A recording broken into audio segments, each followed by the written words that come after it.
Hello' everyone, আশা কৰোঁ সকলো ভালেই আছে। এয়া মই আজি নতুন এটা কেকৰ ৰেচিপি লৈ আহিছোঁ আপোনালোকৰ ওচৰত। parl-G cake. parl-G বিস্কুট খাই সকলোৱে ভাল পায় নহয় জানো? এনেদৰে এবাৰ কেক বনাই খাই চাবচোন, বহুত সোৱাদ লাগে খাবলৈ। এয়া চাওক, 25 টকাৰ ডাঙৰ পেকেটটো আনিছোঁ মই। এতিয়া বিস্কুটকেইটা পেকেটটো খুলি ল'ম। লৈ পেলাই এয়া মিক্সাৰ গ্ৰাইণ্ডাৰ লৈছোঁ, মিডিয়াম গ্ৰাইণ্ডাৰটো, য'ত ড্ৰাই মছলা কৰোঁ আমি পিছোঁ সেইটো। এতিয়া বিস্কুটবোৰ গোটেইখিনি উলিয়াই ল'ম এই মিক্সাৰ জাৰটোত। তাৰপিছত এয়া গোটেইখিনি উলিয়াই ল'লোঁ, কিন্তু এক পেকেট মই এক্সট্ৰাকৈ থৈ দিছোঁ। এয়া সেইটোত মই অলপ ডেকোৰেশ্যন কৰিম, পিছত চাব কেনেকৈ কৰিম। এয়া গ্ৰাইণ্ডাৰত দিছিলোঁ, এয়া গ্ৰাইণ্ড হৈ গ'ল। এয়া চাওকচোন, ইমান ধুনীয়া মিহি হৈছে। এনেকৈ পিচি ল'ব আপোনালোকে এনেদৰে। এয়া পিচা হৈ গ'ল। তাৰপিছত বাউল এটাত এনেদৰে উলিয়াই ল'ব বিস্কুটখিনি। তাৰপিছত বেকিং পাউডাৰ দি দিব। বেকিং চ'ডা নহয় কিন্তু, বেকিং পাউডাৰ আমি যিটো কেক বনোৱাত বা বেকাৰীত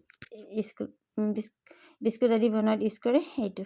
তাৰপিছত ভেনিলা আইচেন দি দিব আধা চামুচমান, যদি আছে, নহ'লে নিদিলেও হয়, এইটো অপশ্যনেল হয়। মই গোন্ধটোৰ কাৰণে দি দিছোঁ। এতিয়া মই 1 কাপ পানী লৈছোঁ, নৰ্মেল পানী কিন্তু পানীখিনি। এয়া চাওক, মিক্স কৰি লৈছোঁ অলপ অলপকৈ দি, এনেদৰে মিক্স কৰি যাব।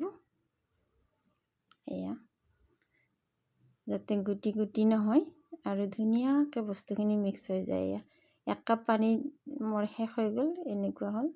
এতিয়া আৰু 1 কাপ লৈছোঁ, চাওঁচোন কিমানখিনি লাগে। এয়া চাওক, দি দিছোঁ। আধাতকৈ অলপ কম লাগিছে, আৰু 1 কাপ আধাতকৈ অলপ কম।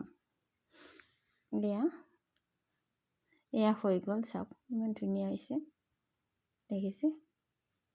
এনেই খাবলৈ টেষ্টি হৈছে। এয়া চেনি দিয়া নাই, কিন্তু আপোনালোকে যদি বেছি মিঠা খাই ভাল পায় তেতিয়াহ'লে চেনি দিব পাৰে, কাৰণ বিস্কুটত মিঠা থাকেই, সেইবাবে মই চেনি দিয়া নাই।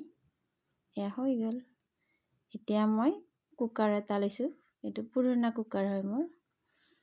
কুকাৰটো অলপমান গৰম কৰি লৈছোঁ, প্ৰিহিট কৰি। তাৰপিছত ময়দা ছটিয়াই দিছোঁ, অকণমান তেল দি ময়দা ছটিয়াই দিছোঁ। তাৰপিছত এয়া মিশ্ৰণখিনি দি দিছোঁ ধুনীয়াকৈ।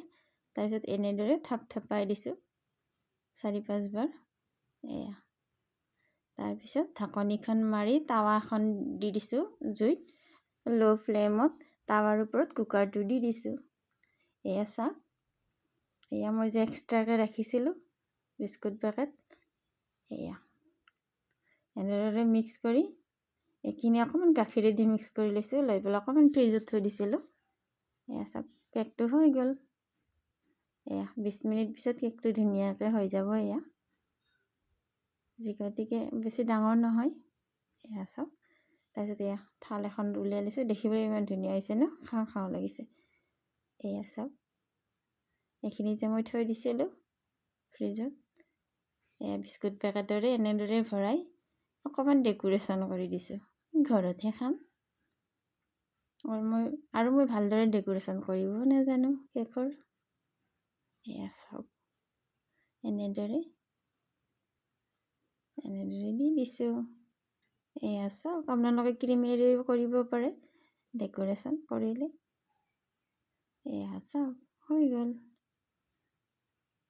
এয়া এইখিনিতে, যদি আপোনালোকে মোৰ ভিডিঅ'সমূহ চাই ভাল পায় তেনেহ'লে please like, comment and subscribe কৰিবলৈ নাপাহৰিব মোৰ চেনেলটো, আৰু বেল বটনটো টিপি দিব লগতে মোৰ ভিডিঅ'সমূহৰ ন'টিফিকেশ্যন পাবলৈ। Thank you very much, thank U.